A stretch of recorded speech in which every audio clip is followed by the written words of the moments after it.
और अगर मेरा बस चले तो सबसे पहले मैं मेडिटेशन को कंपलसरी कर दूंगा इंडिया के जितने भी स्कूल्स हैं और कॉलेजेस हैं वहाँ पर। सिर्फ 15 मिनट का एक ऐसा पीरियड होना चाहिए डेली हर स्कूल में और हर कॉलेज में, जहाँ पर इस अवेयरनेस के बारे में कुछ बात की जाए।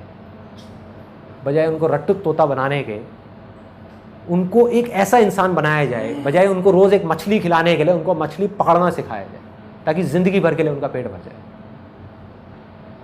बजाय नॉलेज की एक एक मछली रोज़ देने के, उनको ये समझाया जाए कि मछली पकड़ते कैसे हैं, कि इस नॉलेज की मछली को पकड़ा कैसे जाता है। वो ध्यान की पावर से। और मेरी आप सबसे रिक्वेस्ट है, आप लोग जो यहाँ पर बैठे हुए हैं या जो भी वीडियो में मेरे को देख रहे हैं, अपने एंड पे मेरे से जितना हो सकेगा मैं करूँगा।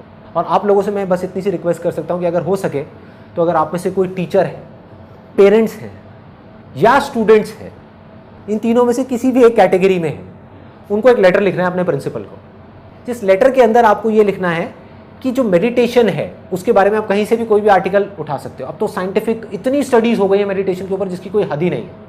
मतलब हज़ारों स्टडीज़ हैं कि 20 मिनट की जो मेडिटेशन है वो 2 घंटे की नींद के बराबर है।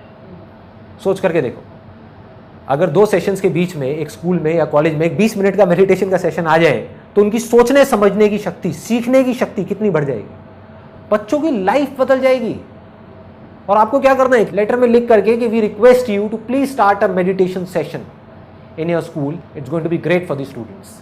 एक स्कूल में हज़ारों बच्चे हैं, कितने टीचर्स हैं, कितने पेरेंट्स हैं। मैं कहता हूँ अगर 10 लेटर भी पहुंच गए ना एक प्रिंसिपल के हाथ में, वो सोचने पे मजबूर हो जाएगा।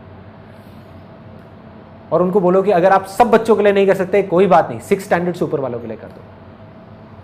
6 के लिए नहीं कर सकते कोई बात नहीं, 10th से ऊपर वालों के लिए कर दो। करो तो सही, करो तो सही।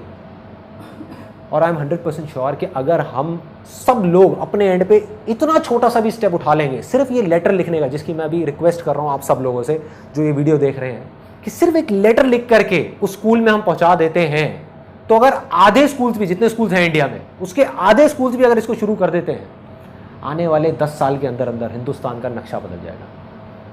मैं लिख करके दे सकता हूँ पूरे कागज में। थोड़ी सी विजन को लॉन्ग टर्म रखना पड़ेगा। टेम्पररी सॉल्यूशंस की बजाय परमानेंट चीजों के बारे में सोचना पड़ेगा। एज पेरेंट्स, एज टीचर्स हम क्या कर रहे हैं? हम बोल रहे हैं पढ़ाई में ध्यान लगाओ लगाओ लगाओ लगाओ लगाओ। जब ध्यान को लगाना किसी ने सिखाया ही नहीं तो ध्यान लगेगा कैसे? ऊपर से हम कंपैरिजन कर रहे हैं उन लोगों के साथ जिनका ध्यान लग रहा है। क्या मतलब है? हो सकता है उनका पढ़ाई में लग रहा है, इसका म्यूजिक में लग रहा है, और हम कंपैरिजन कर रहे हैं एक म्यूजिक वाले को और पढ़ाई वाले को, जबकि दोनों की अपनी लिमिटेशंस है। जिसका पढ़ाई में लग रहा है उसने पढ़ाई में तो लगा लिया, म्यूजिक में नहीं लगा पाया। उसने म्यूजिक में लगा लिया, पढ़ाई में नहीं लगा पाया। अरे हमको करना है कि ध्यान का लेवल बढ़े, अवेयरनेस का लेवल बढ़े, कि वो बच्चा जब चाहे अपना पढ़ाई में ध्यान लगा सके, स्पोर्ट्स में ध्यान लगा सके, म्यूजिक में ध्यान लगा सके, किसी भी एक्टिविटी में ध्यान लगा सके, और जब वो उस एक्टिविटी को कर रहा है उस समय वो बाकी सारी एक्टिविटी से ध्यान हटा सके। ये सॉल्यूशन है, ये परमानेंट सॉल्यूशन। अगर ऐसे बच्चे आगे आएंगे तो वो सोशली रिस्पॉन्सिबल सिटीजन होंगे। वो कुछ अच्छा ही करेंगे अपनी अपनी फील्ड में। बुरा चाहेंगे भी तो नहीं कर सकते, क्योंकि वो जागे हुए होंगे, सोए हुए नहीं होंगे। तो हमको उनको जगाना है, और सिर्फ ये नहीं कि बच्चों को जगाना है, पहले पेरेंट्स को जागना है। कई पेरेंट्स ये नहीं उठा करके बच्चे पर डाल दें, बेटा तू जाग, चल वीडियो को देख और जागना शुरू कर। अरे तुम्हें भी जागना है, सबको जागना है, बच्चों को जागना है, पेरेंट्स को जागना है, टीचर को जागना है, प्रिंसिपल को जागना है, सबको जागना है। जितने ज्यादा लोग जागते चले जाएंगे वो सोसाइटी उतनी ही अच्छी होती चली जाएगी, उतनी ही रहने लायक होगी। लास्ट में मैं सिर्फ इतना कहूंगा कि अब तक मैंने जो भी कुछ कहा है, अगर उसको एक लाइन में सम अप करना हो,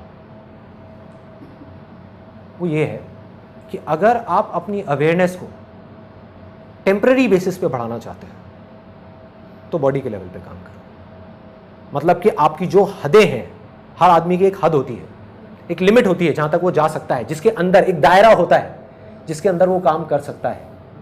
आपकी सोच का अपना एक दायरा है, आपकी स्किल्स का अपना एक दायरा है, आपकी नॉलेज का अपना एक दायरा है, आपके एक्सपीरियंस का अपना एक दायरा है। जब तक वो दायरा नहीं बढ़ेगा तब तक आप नहीं बढ़ सकते। As simple as that. तब तक आप मांग सकते हो कि मैं बढ़ जाऊं बढ़ जाऊं बढ़ जाऊं बढ़ जाऊं, मांगने से कुछ नहीं होने वाला। उस दायरे को बढ़ाना पड़ेगा, उस हद को बढ़ाना पड़ेगा। तो अगर तो आप अपनी इस हद को, जो भी आपकी हद है, जिस भी लेवल पे, चाहे वो इतनी है इतनी है इतनी, उसको टेम्पररी बेसिस पे बढ़ाना चाहते हैं तो बॉडी के लेवल पे काम करना है। वो भी जरूरी है, वो भी जरूरी है, लेकिन टेम्पररी। बॉडी में जब एक्टिविटी करी, लेवल बढ़ा, एक्टिविटी बंद हुई, लेवल गिर गया। 2 दिन के लिए एक्टिव हुए, ठीक हो गया, 2 दिन के लिए फिर एक्टिव नहीं हुए, गिर गया। टेम्पररी बेसिस, ज़रूरी है लेकिन टेम्पररी।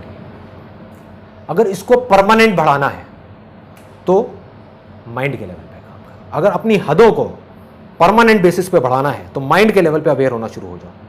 जितना आप अवेयर हो जाओगे, आपके माइंड की जो हदें हैं वो बढ़ती चली जाएंगी, फैलती चली जाएंगी, फैलती चली जाएंगी, फैलती चली जाएंगी।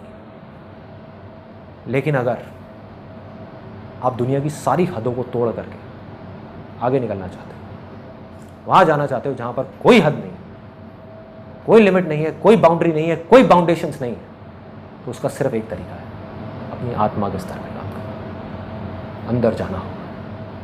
यहां से शक्ति मिलेगी उस माइंड को कंट्रोल करने की। और एक बार आप जा करके इस अवेयरनेस में मर्ज हो गए, उसके बाद में कोई हद नहीं, कोई डर नहीं है, कोई परवाह नहीं है, कोई लिमिट नहीं है, ना नाम की कोई चीज नहीं है, कुछ भी पॉसिबल, एवरीथिंग इज पॉसिबल।